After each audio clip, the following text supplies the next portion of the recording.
long does it take the blood system to come into equilibrium? Objection. Beyond area of expertise. Do you understand the question? Oh, I understand the question. Are you able to respond? No, it is beyond my level Beyond of your expertise. expertise? Yes, sir. The objection is overruled. The answer remains. But you would expect equilibrium to be achieved in the blood system within a fairly short period of time? Objection. Same objection. I think he just indicated that's beyond his expertise. Okay. Sustained. We did not define therapeutic range yesterday. What is therapeutic range? Therapeutic range of a drug is a concentration of the drug that achieves the desired effect. It's given to you for a particular reason, and is it causing that desired effect and at that concentration? Generally, therapeutic range is obviously a safety concern. Some drugs are very safe. Some drugs at all concentrations. Some drugs are not so safe at all concentrations. What source do you use to determine therapeutic range? The review of the literature, the many clinical trials that goes on before a drug is actually FDA approved. They run numerous medical trials to determine what concentrations are in the bloodstream, what effects the drug is having on you. Have you made a determination as to the therapeutic range for propofol?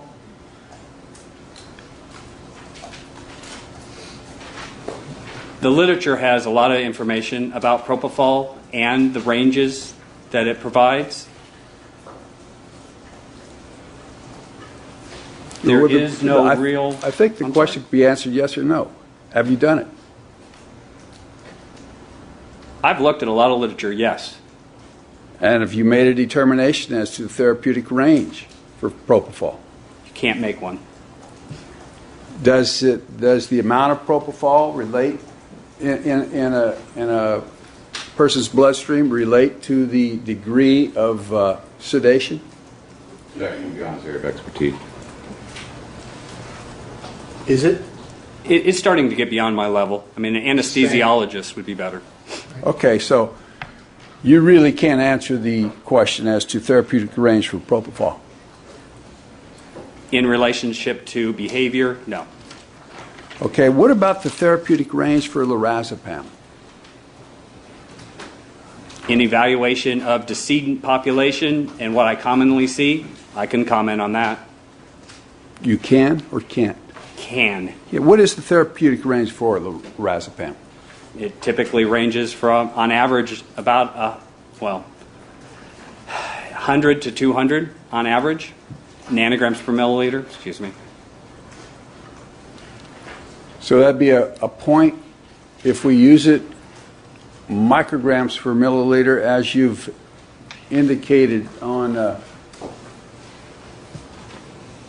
you've used micrograms per milliliter on exhibit number 169, is that correct? Correct. Right there we show lorazepam at 0.162 Correct. micrograms. What is the therapeutic range? Well, let me correct what I said earlier. I mean, therapeutic range can range anywhere from, it can range from 0 really, or a little bit above 0, all the way up to a particular level.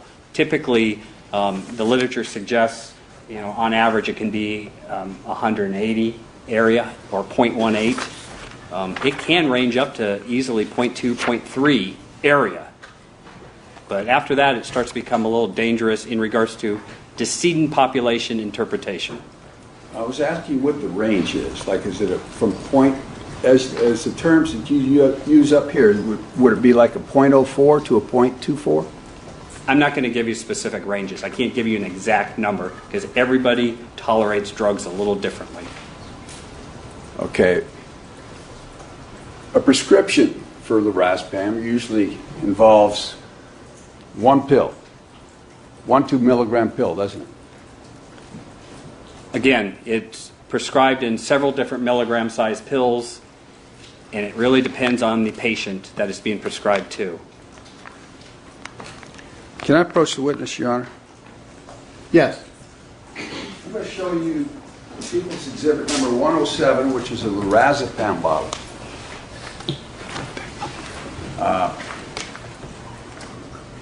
That is a prescription for Michael Jackson. What does it indicate that the prescribed amount is? It is a prescription for Michael Jackson. It is labeled lorazepam, 2 milligrams.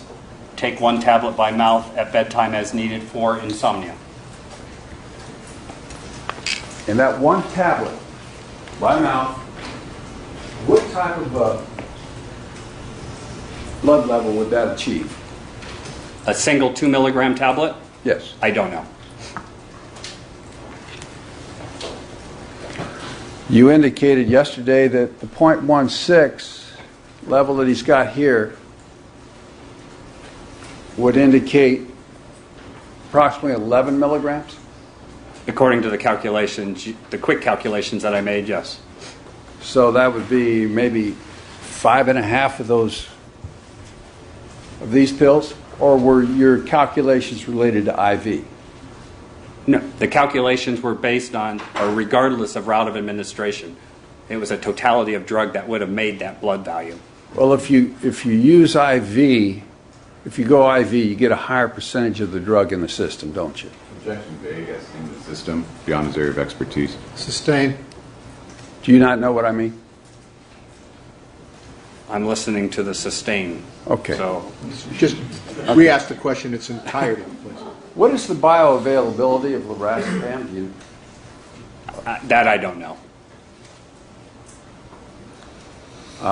you know what the term bioavailability means? Yes, I do. What does it mean? How available the drug is to your system depending on the route of administration. Okay. So bioavailability of injection, IV injection, would be 100%, wouldn't it? Correct, it can be. And oral's got lower bioavailability, doesn't it? Yes, it does. And you don't know what that percentage factor is for lorazepam. No, I do not. So it would take more pills to get to the same level than it would take in terms of milligrams. It would take more milligrams by way of pill to get to the same level as IV. Is that correct? I would agree with that. And so in order to get to the 11 milligrams by oral use of pills, do you have any idea how many pills that would take? I've lost you on your question. To get to the point, to get 11 milligrams in Michael Jackson's body, how many pills would he have? You say the level he had indicate that he had 11 milligrams of lorazepam in him, correct? It's an approximate number, yes. Okay. Now, if he were getting it IV, 11 milligrams IV would achieve that number. Isn't that correct? The number is based on, in the blood, as a totality. It doesn't, regardless of route of administration, IV, milligram amounts, it can represent several days' worth of accumulation.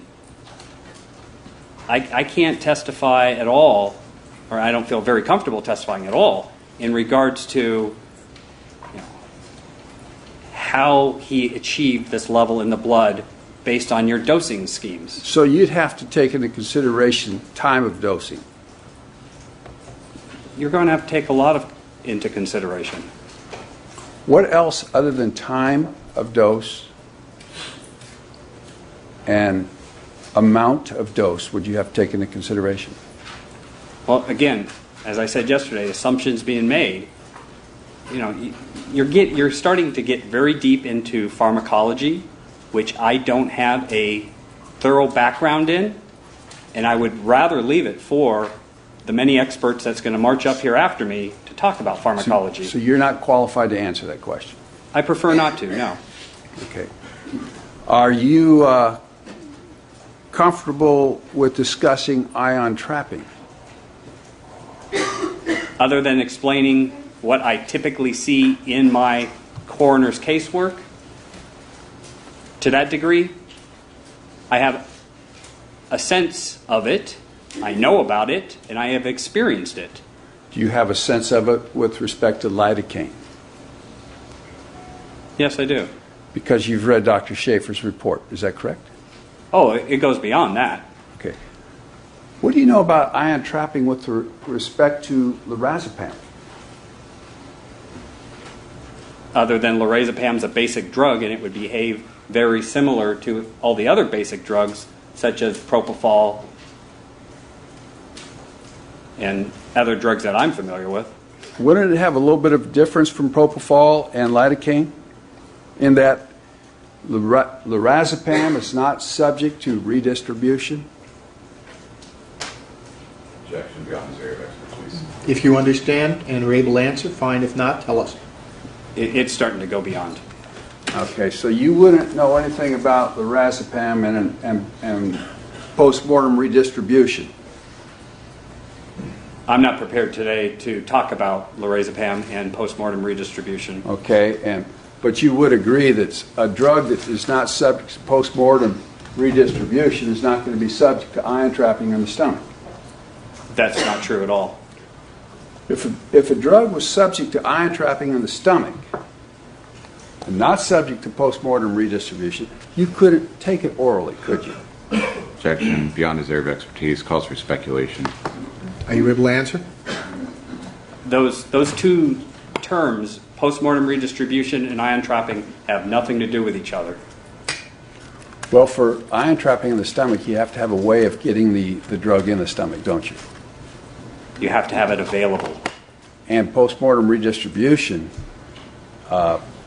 is one way of making it available. Is that correct? Postmortem redistribution is the movement of drug from high to low. So again, you're stretching it a little bit. Okay. And unless it's post-mortem redistribution, it requires oral ingestion to get it in the stomach, doesn't it? Objection. Calls for speculation beyond his area of expertise. Are you able to respond? I don't understand the question. I'll sustain vague and ambiguous. In order to get lorazepam in the stomach,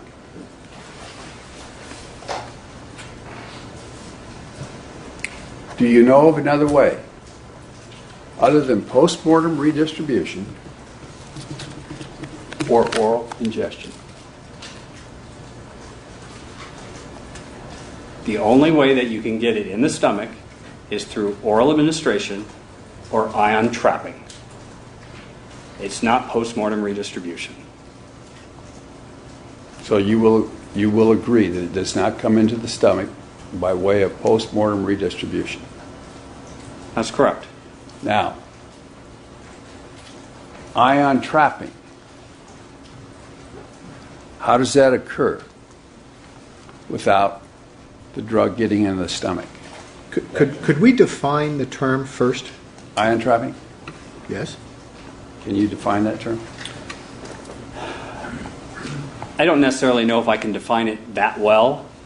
I have a general sense of an acidic environment ionizing a basic drug and the drug being trapped in the acidic environment. And then beyond that would be beyond my level of expertise. In order for ion trapping to occur, the drug has got to get into the stomach, doesn't it? Yes. How does it get into the stomach